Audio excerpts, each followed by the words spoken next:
Republic TV editor Niranjan Narayan Swamy joining me live. He was at that live briefing that has just concluded. Niranjan, two key points coming in, and these are the takeaways that we are getting here while we were listening to that briefing of the MEA by Foreign Secretary Vijay Gokhale and MEA spokesperson who was alongside him, Ravish Kumar. Number one, seems like India has the upper hand when it comes to making it stand very, very clear vis-a-vis terrorism and Pakistan. Very strongly, Vijay Gokhale, Foreign Secretary, in fact, made it clear that it is important to identify the origin of terror, and this was a point made by Prime Minister Narendra Modi. Strong message there ahead of the UNGA. And when it comes to trade as well, he goes on to make it clear to those journalists who said that if have our trade talks off the track. He said that no, there has been significant headway. What are your takeaways, Niranjan?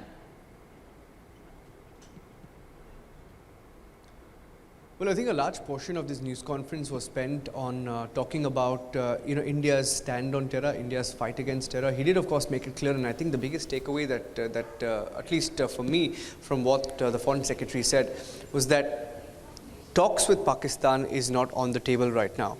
He made it clear, Sagarika, and I'm going to read what he said. I think his exact quote was that as far as concrete, he said, Prime Minister has made it clear, we have not shied away from talks with Pakistan, but for that to happen, Pakistan will have to take concrete steps. And I think for us, that's the biggest takeaway. Prime Minister will not engage with Pakistan at any level until some concrete steps are taken. I think that is the biggest takeaway for us. And I don't know whether there will be any engagement at all. As of now, everything is off the table with Pakistan. And he did make that point, of course, like you mentioned, a pertinent point about trade. A lot of speculation about whether there has been any headway on trade, but we know that it was a 40-minute meeting, 35 to 40-minute meeting between both leaders. He also said that it was a 50-50, I mean, both sides took half the time each to try and put all their points on the table.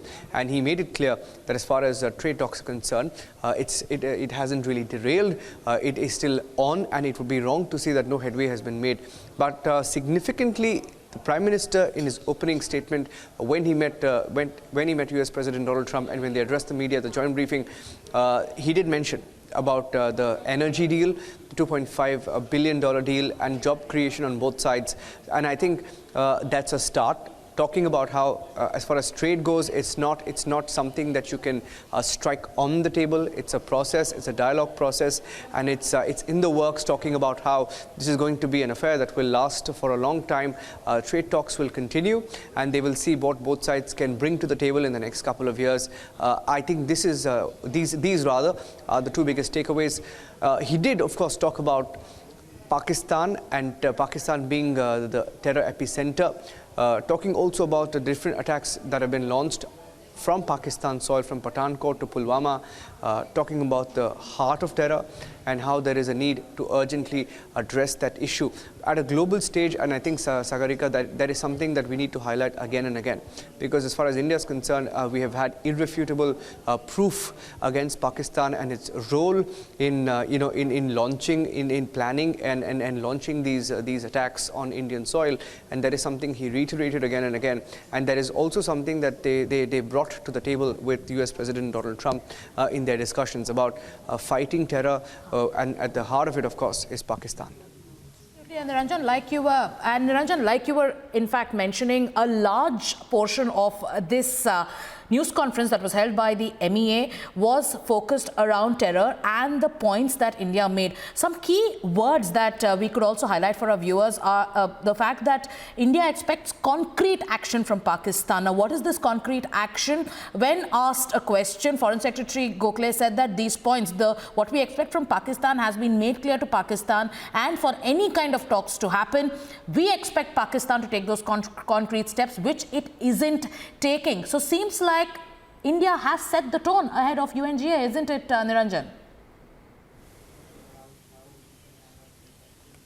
Well, absolutely, and I think you're spot on there, because the focus now completely shifts to what happens on the 27th, when the Prime Minister will address the UN General Assembly, and the fact that India has set the terms so far, starting from Houston, and the Prime Minister's opening statement at the Climate Summit, where of course he took center stage, and the entire headline here from here in New York has also been the Prime Minister and his bonhomie with the US President Donald Trump. Trade, of course, has been the biggest talking point, something that both countries have had to address, and I think they've brought it to the table in the 40-minute conversation that both US President Donald Trump and Prime Minister Narendra Modi have had, and from here on, setting the tone from here on. And remember, when Imran Khan and Donald Trump met yesterday, all the questions that were directed at both leaders were also around, and surprisingly, Sagarika, even the media, the Pakistani media, asked Donald Trump whether he felt that Pakistan had taken enough steps to tackle terror. So imagine journalists from Pakistan asking the US president whether he felt that Pakistan had taken steps. Even there is a realization even in Pakistan that they have been, of course, acknowledged around the world as a nation that exports terror, and this is something that is going to hurt them in the long run, and that also came through yesterday when Donald Trump did, of course, did refuse to give a clean chit to Pakistan. And today, while speaking to the journalists, he did say that Modi knows how to handle the situation.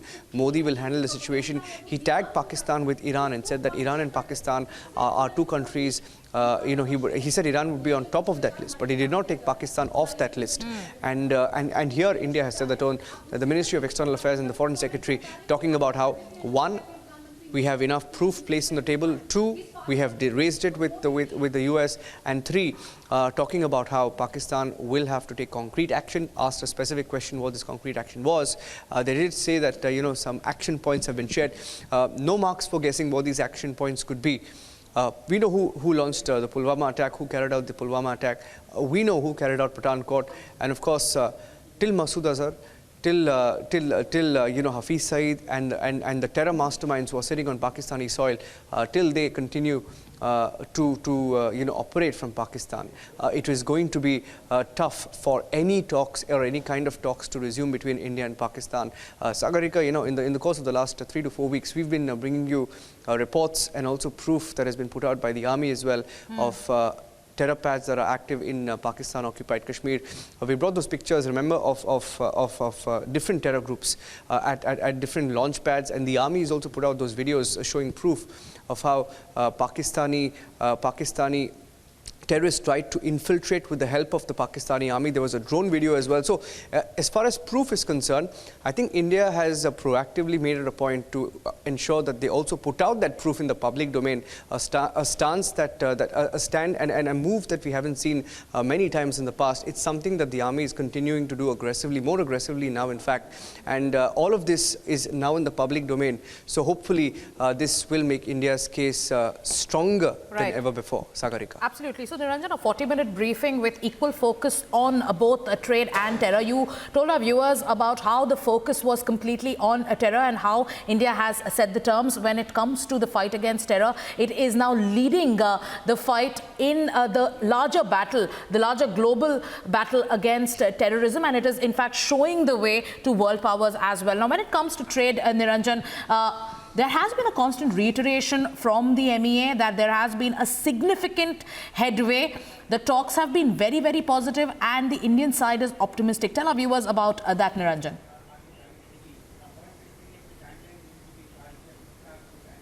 Well, I think the statement of intent was made when you had the Commerce and Industry Minister also attend that meeting between both sides. He was a part of that meeting. Piyush Goyal was very much there. And the fact that, Piyush Goyal was there along with the Prime Minister and the US delegation when they met tells you that India is trying to grab the bull by the horns and address the elephant in the room, which is trade. Trade is the big issue, and let's not, push that aside. Of course, terror and as far as terror is concerned, India and US have made the same noises, and because there's no black and white when it comes to fighting terror. right? But as far as trade is concerned, it's a very tricky issue. And going by the kind of language that Donald Trump has used in the build-up, not in the build-up, but a few months back, he wasn't nice while speaking about India and talking about the trade tariffs, and that continued to be the focus coming into this leg of the UNGA. And I think the Prime Minister and the government of India has tried to try and address that issue head on. From the first stop in Houston, when he met the heads of energy, heads of the biggest energy companies in the US, and signing that deal. It's a $2.5 billion deal, and that is going to create jobs on both sides. And it's important to also tell our viewers, Sagarika, why are we talking about this? We're talking about this because it continues to be a focus area as far as India is concerned, as far as America is concerned. Looking at both leaders, both of them are very protectionist. Both of them are nationalists. They want jobs to be back home, to remain with their people. One says make in America, one says make in India, and that is what makes them tough negotiators, isn't it? And that's the kind of messaging that both of them have set in the run up to this run up to this meeting at the UN. And when they sat on the table now, like you mentioned, there hasn't been an announcement of any major headway in trade, but of course even Donald Trump, when he spoke earlier today in that joint briefing, did mention that in the coming few years there are going to be more and more trade deals between India and the US. For someone who was criticizing India a few months back, for Donald Trump to say that in the next few months or next few years there are going to be many trade deals, I think it's progress. And I think it's also progress that in the joint statement India of course made its intent clear, with the Commerce and Industry Minister being present there, and also making the investment in the US, that's $2.5 billion, and the 60,000 jobs that will be created. And I think they've made the right noises. Let's see where it goes from here, Sagarika. Right. And before I let you go, Niranjan, one final thing. There was a mention of foreign fighters in that briefing, a clear indication to Pakistan, because it was made in the same breath when the Foreign Secretary spoke about the scourge of terrorism in Jammu and Kashmir. Number two, also tell our viewers about what can we expect next. How does the Prime Minister's schedule now look like?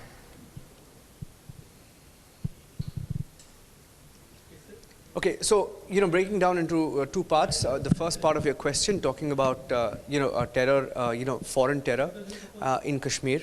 Sagarika, you and me know that even Imran Khan has himself admitted that Jaish-e-Mohammed, with its headquarters in Pakistan, operates on Indian soil, and he's admitted it to the foreign media. I mean, what more do we have to say? And I think the Foreign Secretary was reiterating that when he said that there is the scourge of terror in Kashmir emanates from Pakistan, as admitted by the Pakistani Prime Minister. And secondly, yesterday, as recent as yesterday, Imran Khan saying that his army and the ISI have trained Al-Qaeda and also the Taliban. Now, all of these are statements that we can highlight again and again and again, because these are admissions from within Pakistan. So that's part one of your question, which of course we have been saying again and again, that all forms of terror in Kashmir are directly supported by Pakistan, be it arms, infiltration, and the money. It all comes from Pakistan and across the border. Secondly, coming to your second part of the question about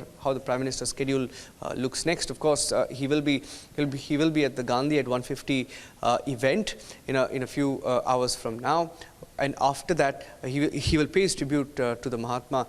And after that, there is an honor that is lined up for the Prime Minister from the Melinda Gates Foundation, which is the Goalkeepers Award. So we will get you the latest. I know it's really late in India, but we are awake until late here. We will be awake until at least midnight in New York, and we will make sure that you don't miss a thing. Sagarika, back to you. Yes, it's 11:45 p.m. Niranjan, and we continue with our live coverage. And for viewers just joining us on this broadcast, Editor Niranjan Narayan-Swamy breaking down the details of the talks between the bilateral talks, which the world keenly watched, the bilateral talks between Prime Minister Narendra Modi and US President Donald Trump, the third bilateral meeting between the two global leaders. So seems like Prime Minister Narendra Modi has not just set the agenda, he seized the agenda.